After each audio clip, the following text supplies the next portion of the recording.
बिस्मिल्लाहिर्रहमानिर्रहीम my dear students अस्सलाम वालेकुम जी। Hope you are all fine.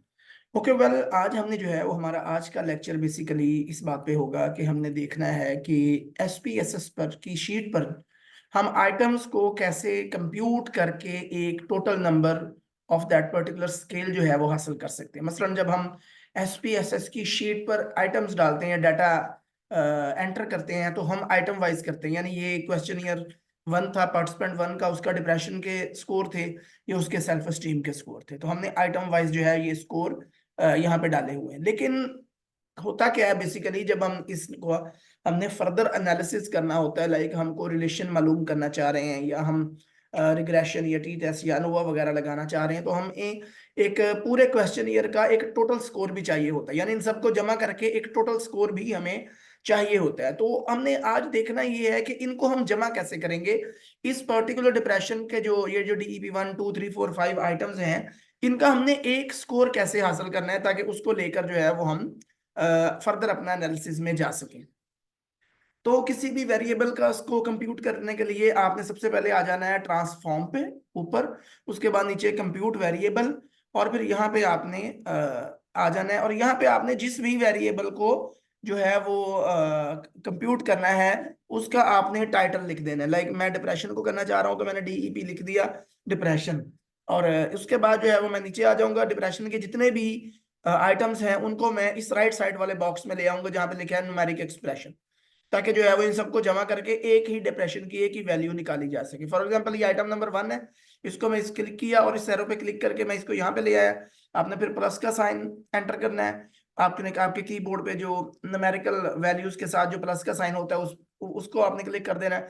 फिर आइटम 2 पे क्लिक करें माउस के साथ, और एरो पे ले क्लिक करके यहाँ ले आए। फिर प्लस का साइन, फिर आइटम 3 पे ले आ जाए, एरो पे क्लिक करें, वो इधर आ जाएगा। फिर प्लस का साइन, आइटम 4 प्लस आइटम 5।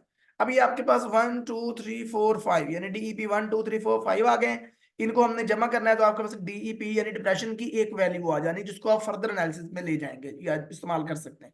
यहाँ पे आ गए तो ओके किया। ओके करने के बाद आप देखें यहाँ पे वो हमें बता रहा है कि जी compute depreciation is equal to D 1 2 3 4 5, यानी इन सबको उसने जमा करके डीईपी की हमें एक वैल्यू दे दी है। वैल्यू भी देख लेते हैं।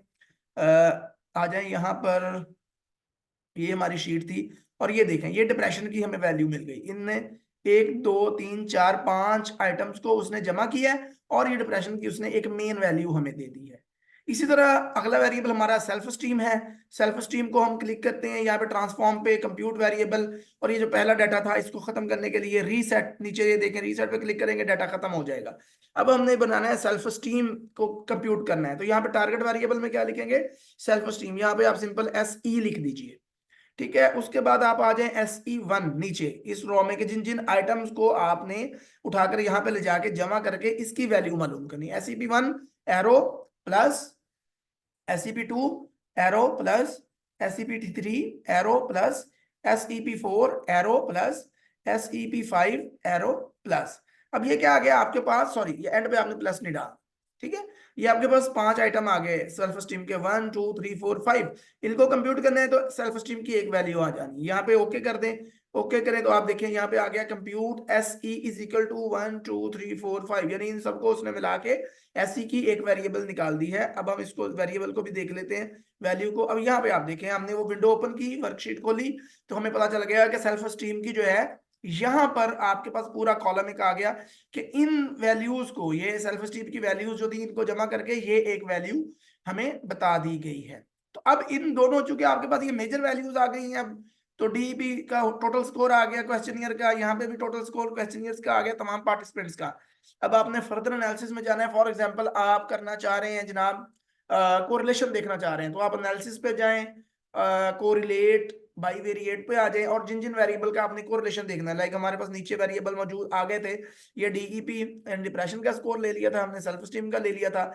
इनको फिर हमने जब ओके करना है, दोनों को इधर ले आना है एरो के जरिए, और ओके किया तो आपके पास ये देखिए डिप्रेशन और सेल्फ स्टीम की वैल्यू आ गई। डिप्रेशन सेल्फ स्टीम का आपस में रिलेशन क्या है, -0.642।